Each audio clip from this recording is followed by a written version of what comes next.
Hello everybody, welcome to my channel. This is the next install video for my 2026 Coleman 13R.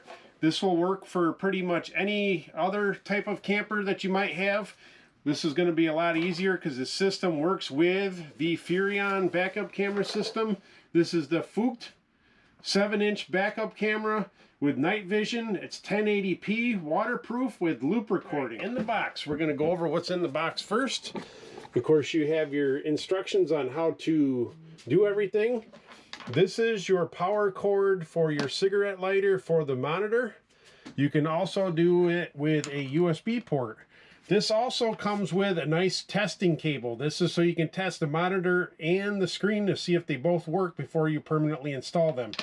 Of course, you have 3 antennas, 1 for the camera and 2 for the monitor. You have several options. You can actually hardwire the monitor, and also if you don't have a Furrion-Ready setup on your camper, you can hardwire that as well. Wire splitters and of course various hardware. Silicone gasket for your camera on the back. This is already pre-drilled and set up to go with their Furrion camera setup. You can permanently mount your monitor to the dashboard using the sticky tape and a couple of screws, or you can mount it to your windshield using the suction cup. Well, this is all in the box. Should be pretty simple. I think it's pretty neat that they include this cable here so you can actually test to see if it works. I'll show you how that works. All right, basically, folks, you're going to put that splitter on your power cord. I'm using the USB one. You're going to plug in one end to the monitor and the other end to the camera. All right, I'm plugged into my USB port on the camper. Hit the switch. Monitor turns on. You can see me filming me, filming me, filming me.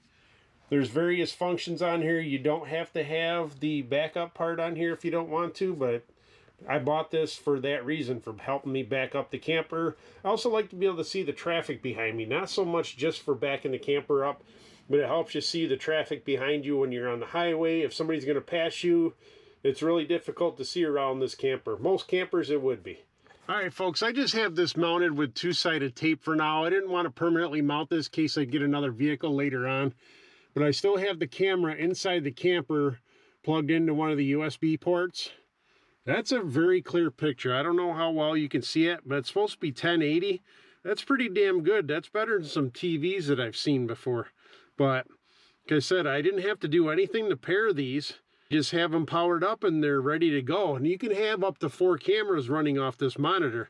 So that's great. Like say you have a side camera or whatever. That's perfect. I like this. This is a nice view. I just got to get the camera itself mounted up to the camper.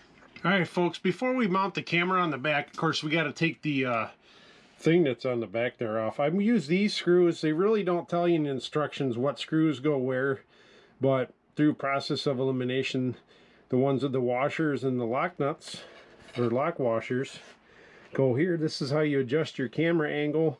I'm putting them in there and tightening them down a little bit. I can do some final adjustments once the camera is actually mounted up there. But now we got to take the shark fin thing off there before we mount the new camera. And of course, we got a bunch of these other screws left. I think I'll probably end up reusing the screws that were already in there, though, to mount it. So basically, we're removing the 4 screws that hold this shark fin thing here.